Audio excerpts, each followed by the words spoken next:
ಇದನ್ನು ಕೊಡಿಸ್ಬಿಟ್ರೆ ನಿಮ್ಮ ಮಮ್ಮಿಗೆ 6 ಜನ ಫ್ರೆಂಡ್ ಜೊತೆಲಿ ಇದ್ದಾಗೆ. ಯಾಕಂದ್ರೆ ಇದ್ರಲ್ಲಿರೋದು 6 ಬ್ಲೇಡ್, ಒಬ್ಬೊಬ್ರು ಒಂದೊಂದು ಕತ್ತಿ ಹಿಡ್ಕೊಂಡು ಕುಯ್ಕೊಂಡು ಕೂರೋದ್ರು ಬರಲಿಲ್ಲ. ಒಟ್ಟಿಗೆ ನೀವು 6 ಜನ ಇರ್ತಾರೆ. ಇಡೀ ನೀರುಳ್ಳಿ ಹಾಕಿ, ನೀವು ಮೆಣಸು ಬೇಕಾ, ಮೆಣಸು ಕೂಡ ಖಾರಕ್ಕೆ ಮೆಣಸು ಕೂಡ ಹಾಕಿ ಕ್ಲೋಸ್ ಮಾಡಿ. ಸಾಂಬಾರಿಗೆ ಒಗ್ಗರಣೆಗೆ ಬೇಕಲ್ವಾ, 4 ಇಲ್ಲ 5 ಸಾರಿ ಇದನ್ನು ಒತ್ತಕ್ಕೆ. ಇದು ಸಾಂಬಾರಿಗೆ ಒಗ್ಗರಣೆ ಕೊಡ್ಲಿಕ್ಕೆ ಚಿತ್ರಾನ್ನ ಉಪ್ಪಿಟ್ಟಿಗೆ ರೆಡಿ. ಇನ್ನು ನೀವು ವಡೆ ಬೋಂಡ ರೊಟ್ಟಿ ಆಮ್ಲೆಟ್ ಮಾಡ್ಬೇಕಲ್ವಾ, 5 ಸೆಕೆಂಡ್ ಇದನ್ನು ಪುಷ್ ಮಾಡಕ್ಕೆ. ಇಲ್ಲ ಯಾರು ಸಿಟ್ಟು ಇದೆ ಎಲ್ಲ ಸಿಟ್ಟು ಹಾಕಿ ಈ ಥರ ತಟ್ಟಕ್ಕೆ, ಸಿಟ್ಟು ಕಮ್ಮಿ ಆಗುತ್ತೆ, ಆಮ್ಲೆಟ್ ಸೂಪರ್ ಆಗಿರುತ್ತೆ. ಇದಕ್ಕೆ ಮೊಟ್ಟೆನೂ ಕೂಡ ಹಾಕ್ಬೋದು. ಇದು ತಗೊಂಡು ಕೊಟ್ರೆ ನಿಮ್ಮ ಮಮ್ಮಿಗೆ ಸೂಪರ್. ಅದು ಬಿಟ್ಬಿಟ್ಟು ನೀವು ಕಾಜಿ ಪುರ ಬೇಸ್ ಸೀರೆ ಕೊಡ್ಸಿದ್ರೆ ನಿಮ್ಮ ಮಮ್ಮಿ ಓಡೋದು ಒಂದೇ ದಿನ.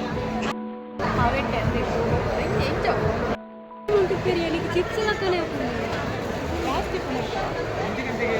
ವೆಜಿಟೇಬಲ್ ಜಾಸ್ತಿ ಅಲ್ಲ ಮುಂದೆ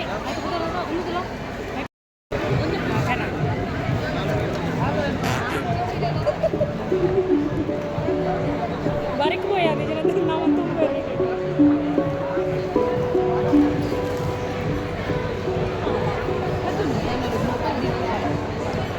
ಸ್ಯಾಂಡ್ ಟೇಸ್ಟ್ ಮಾಡೋದು.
ದಾದಶಿ ಒಂದು